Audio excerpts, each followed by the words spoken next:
Welcome to Glitch Park's premier arena, the Metrics League, your zero-bias home for structural policy combat. Imagine a political debate where literally no one cares about your clever slogans, like no one is cheering for your sound bites, and a blind algorithm just immediately deducts points from your score if your math doesn't add up. Right? It's just pure data. It is the absolute definition of a structural, data-driven combat arena. In this space, human rhetoric is it's stripped away entirely. Yeah. And today we are stepping far away from the messy, emotional theater of traditional politics. Welcome to your custom-tailored deep dive. We are jumping into this incredibly fascinating set of notes covering a high-stakes, brutally analytical world known as the Metrics League. Specifically, we're looking at the notes from episode 001 of this league, which was a match titled The Water-Cooled Leverage. Right, and the setup is just wild. You have three AI policy engines. There's Team Right, Team Left, and Team Center, and they're battling it out over macroeconomics, infrastructure, and hard resource limits. And their arguments are graded by this blind, automated referee called the Sentinel Judge. This judge does not see political labels at all. It scores purely on logical cohesion and data anchoring. Exactly. So our mission for you today is to unpack how massive tech infrastructure, new legislative frameworks, and runaway automation are all colliding right now. We're going to discover exactly why cold, hard data wins over flashy rhetoric when a machine is keeping the score. But before we go any further, we do need to explicitly state a really crucial ground rule for you listeners. Yes, very important. The source material we're exploring today contains heavy, politically charged arguments that span the entire spectrum. I mean, from the populist right to the systemic left to the institutional center. And we want to be absolutely clear here. Neither of us is endorsing any of these political viewpoints, the arguments, or the simulated legislation discussed. Not at all. We are strictly and impartially reporting on the economic theories, the structural combat, and the data contained within the source material, just to help you understand this conceptual landscape. We are simply breaking down the mechanics of the game. Perfect. Okay, let's unpack this. We have to start with the physical reality of the AI boom, because that was basically the opening broadside of this entire match. It is, it's so easy to think of the cloud or AI as this invisible, weightless thing just floating in the ether. Oh, absolutely. But the notes make it very clear that the cloud is incredibly heavy. I mean, it is arguably the heaviest asset allocation we've seen in modern economic history. Yeah. The match actually kicks off with this staggering data point from the source. Alphabet executed an $85 billion equity offering.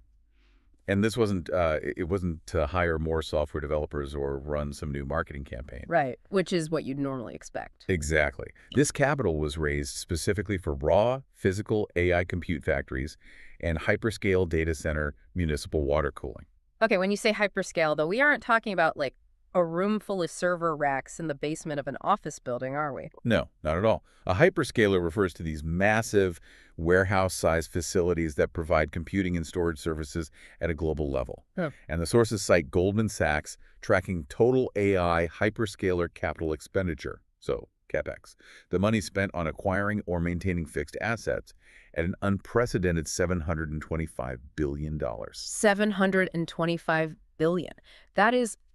that figure is approaching over 3% of total U.S. GDP. Yes, 3% of the entire country's economic output. Just going into concrete, silicon, and water cooling systems, that is visceral. Like, think of AI not as code in the sky, but as a giant, incredibly thirsty factory moving into your neighborhood and literally drinking the municipal water supply. And that is precisely the narrative team, right, the Populist Sovereign Engine, pushes in their opening argument. Oh, okay. They focus on what we can basically call resource physics. They point out that these technopolies are actively draining national energy grids to power those factories, and they're monopolizing public water supplies to cool them. They bring in the concept of baseload power to anchor that argument. Okay, let me stop you there, because that term gets thrown around a lot in energy debates. Can you explain baseload power? Like, I'm 5. Like, why is an AI data center different from, say, an electric vehicle factory? Sure. So a standard factory might power down at night, right? Or it might rely on renewable energy like solar that fluctuates during the day. Baseload power refers to the absolute minimum level of electricity demand required over a 24-hour period. Oh, and AI data centers never sleep. Exactly. They run complex computations around the clock at maximum capacity. They require continuous, uninterrupted, massive streams of electricity. Wow. So Team Wright argues that while these data factories are essentially outbidding local communities for that baseload power, Yeah. everyday citizens are left facing skyrocketing utility bills just to keep their lights on. I mean, I can see how that hits home for a lot of people. The quote from Team Wright in the source actually frames it as a betrayal. They say $700 billion is flowing into corporate compute blocks while the real domestic infrastructure is starved of capital. It's a very heavy populist opening. They even call it a digital surveillance state that actively replaces domestic human labor. Right. But wait, if the physical drain on resources is this obvious and, everyday people are genuinely feeling the pinch on their utility bills, why did the Sentinel judge crush Team Wright in the scoring? Well, because the Sentinel judge doesn't grade on emotional resonance. It doesn't care how much a policy speaks to the working class. It grades on verifiable data. Yeah. And Team Wright got slapped with a massive 10-point pivot penalty by the referee. Let me guess. They couldn't back up their emotional claims with actual macroeconomic data when the pressure was on. You hit the nail on the head. During the crossfire round, Team Center pressed Team Wright on global market realities. They asked this structural question. If you ban or heavily restrict these data centers to protect local utilities, what happens to the nation's broader GDP when all that international tech capital just flees to competing countries? Oh, right, because the capital's going to go somewhere. Exactly. And instead of structurally defending their protectionist stance with financial data, Team Wright completely abandoned the numbers. They pivoted. They started using emotional campaign rhetoric about unaccountable algorithms. So they basically tried to play to the crowd, but the referee is a machine with no feelings. Right. The Sentinel's logic filter caught the fallacy instantly. You simply cannot ignore macro GDP realities on an infrastructure tape and expect to pass a clinical data audit. So the moment you stop using math to defend your policy, you get penalized. Yeah, that 10-point deduction took them completely out of the running. Okay, so if banning the infrastructure through protectionist rhetoric fails the machine's test, the conversation has to shift, right? Because if we can't stop these massive physical assets from being built, how do we handle the wealth they generate? Like, how do we distribute it? Right, and that brings us to Team Left, the systemic restructuring engine. They come in with a completely different structural analysis. They accept that the infrastructure is being built, but they introduce a concept they call the SaaSpocalypse. The SaaSpocalypse. That is quite the term. Walk me through the mechanics of that. Well, SaaS, or software as a service, has traditionally been sold on a per-seat licensing model. So if a corporation hires 10 new marketing employees, they buy 10 new software licenses for those individuals. Makes sense. But Team Left argues that the hyper-acceleration of autonomous AI agents is now doing the work of entire administrative departments. Oh, I see. It's like replacing a fleet of taxi drivers with a centralized system of self-driving cars. You don't just start paying the human drivers. You stop buying the individual taxi medallions. You stop paying for their health insurance. You stop paying the local diner where they eat lunch. The whole surrounding microeconomy just evaporates. That's a great analogy. So in the corporate world, if an AI agent does the work, you don't hire the human, and you don't buy them per seat software license either. The traditional software payroll model just melts down. That is the exact mechanism they're describing. Team Left's argument is that letting private capital hoard vital public resources, like the municipal water and continuous power we just talked about, while simultaneously melting down the human labor market without providing a public dividend, is completely unsustainable. They called it state-sanctioned labor theft, didn't they? They did. So their proposed solution was a massive structural change. They wanted to tax the physical compute dividends directly. Okay, and do what with the money? The idea was to take the wealth generated by this $725 billion AI infrastructure and use it to fund a universal basic income, or UBI, as well as significantly shorter work weeks for the human populace. Wow. They argued that automation without resource socialization just concentrates all the corporate capital at the very top. And the notes mention the Sentinel judge actually loved the logic of this, right? Oh, it did. Team Left scored an incredible 94 out of 100 on the logical cohesion metric. The Sentinel verified the structural link between AI automation and payroll contraction.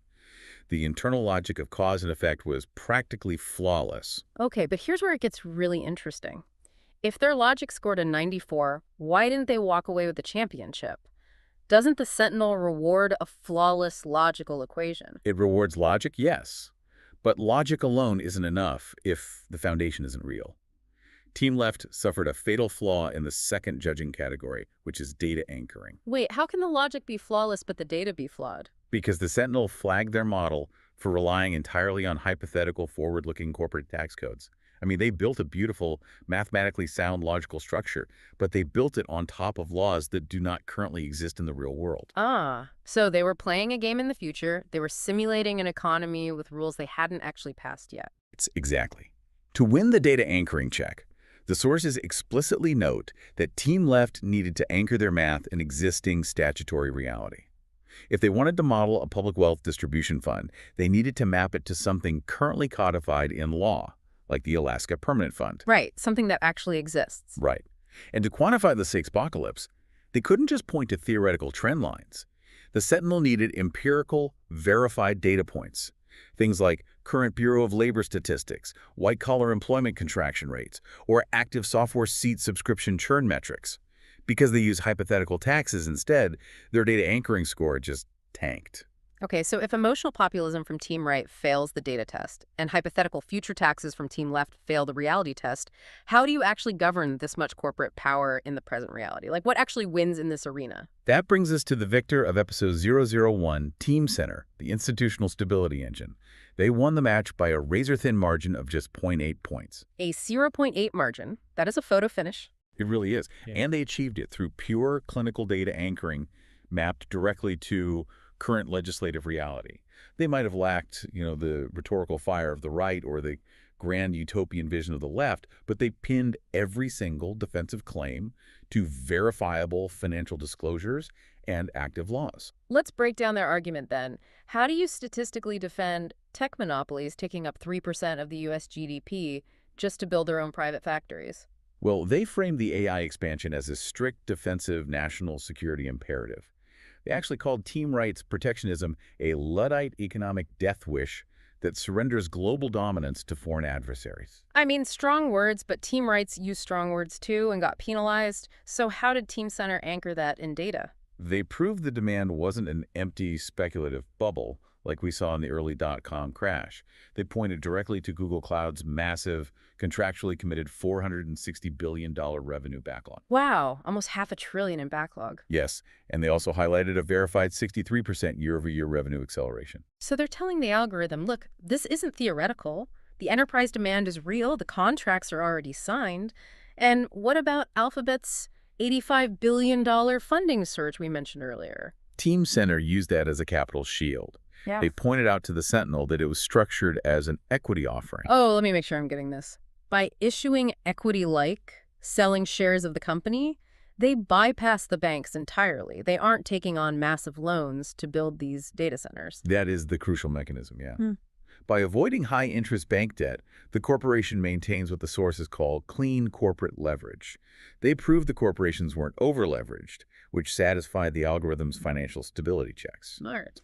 But to win the match, they still needed a legislative shield to defend the actual physical building of these facilities. Right, and this brings us to the cornerstone of the whole deep dive. The notes say Team Center anchored their entire defense to a piece of simulated legislation passed into law as Public Law 11921, known as the One Big Beautiful Bill Act, or the OBBBA. We need to impartially detail exactly what this law did, because looking at the notes, it seems to touch literally every sector of the economy. The OBBBA is massive. On the infrastructure and energy front, it systematically rolled back clean energy credits from the Biden-era Inflation Reduction Act. It unlocks extensive oil and gas development on federal lands, it permanently repealed the methane tax, and it eliminated penalties for non-compliance with corporate average fuel economy, or CAFE standards. Okay, I have to pause you there for an ELI 5. CAFE standards govern how far vehicles must travel on a gallon of fuel, right? And methane taxes penalize fossil fuel extraction. Why does an AI debate care about fossil fuel deregulation? Like, how does that connect to data centers? It goes back to the baseload tower mechanism we discussed earlier. AI data centers require immense continuous energy. Green energy grids, which rely heavily on intermittent solar and wind, they currently struggle to provide that kind of relentless baseload without massive battery infrastructure that just doesn't exist yet at scale. Oh, I see. So Team Center used the OBBA's deregulation of fossil fuels to mathematically prove that the U.S. grid could handle the AI load without crashing, because they had unlocked cheap, continuous natural gas and oil to power the factories. Okay, that makes the connection totally clear. Deregulating fossil fuels ensures the AI boom has the juice it basically needs to run. The law also went further for corporate incentives, didn't it? It did. It permanently exempted oil and gas companies from the Corporate Alternative Minimum Tax, the CAMT, which is what ensures large corporations pay at least a baseline tax rate, regardless of deductions. Right. And it enacted permanent tax breaks, specifically targeting drilling companies and banks. Which is exactly what Team Left was attacking as the privatization of public resources. But the OBBBA didn't just touch energy, right? It fundamentally changed individual taxes and the national deficit. Exactly. It permanently extended the individual marginal tax rates and the larger standard deduction from the 2017 Tax Cuts and Jobs Act. Yeah. And for workers, it introduced no tax on overtime and tips. Oh, interesting. How did that work? The sources note this is a dollar-for-dollar tax deduction for qualified overtime pay, and it's capped at $12,500 for a single filer or $25,000 joint. Plus, a dollar-for-dollar deduction for customary tips, capped at $25,000. But wait, if you cut all those individual taxes and you exempt oil companies from the minimum tax, the national deficit must just explode. How did Team Center balance the math for the Sentinel judge? Well, to balance the sovereign deficit adjustments, the OBBA raised the federal debt ceiling by $5 trillion. And simultaneously, it executed a massive 12% funding cut to Medicaid and halved the budget of the Consumer Financial Protection Bureau, the CFPB. Hold on, let me just process that. The machine rewarded Team Center for this. Like, they won the match by utilizing a law that slashes healthcare funding for vulnerable populations just to balance the books for a $725 billion AI corporate expansion. Yes. I mean, that might be mathematically flawless, but it sounds incredibly dystopian. Yeah. Is the central judge essentially punishing empathy? That is the harsh reality of the metrics league. The algorithm doesn't measure empathy at all. It measures verifiable math and current statutory law. Team Left wanted to play a game with rules that didn't exist yet. But Team Center just looked at the OBBA rulebook, looked at the verified corporate cash flow, and played a flawless statistical game. It's like the OBBBA is essentially the unchangeable physics engine of this video game. That's a perfect way to put it. Knowledge in this arena is only powerful when connected to verifiable reality. Center mapped their defense perfectly to corporate disclosures and the absolute letter of the law. That is how they secured their points. The Sentinel rewarded them for living in the world as it actually is, not as they wished it to be. Wow. So what does this all mean for you listening? I think the takeaway here is the immense power of clinical data anchoring in a world that is just drowning in information overload. Think about your own life or career. Whether you are prepping for a boardroom presentation, or negotiating a contract, or analyzing global policy, tying your arguments to verifiable metrics and the current reality of the rule book beats speculative logic and emotional rhetoric every single time. The loudest voice didn't win here. The most anchored voice did. It is a vital lesson in how systems actually operate. Okay, But before we wrap up, there is one final, rather provocative detail from the source data that we haven't discussed yet, and I really think it's something you should mull over. Oh, what did we miss? So we spent a lot of time talking about these massive expenditures, the $725 billion in CapEx.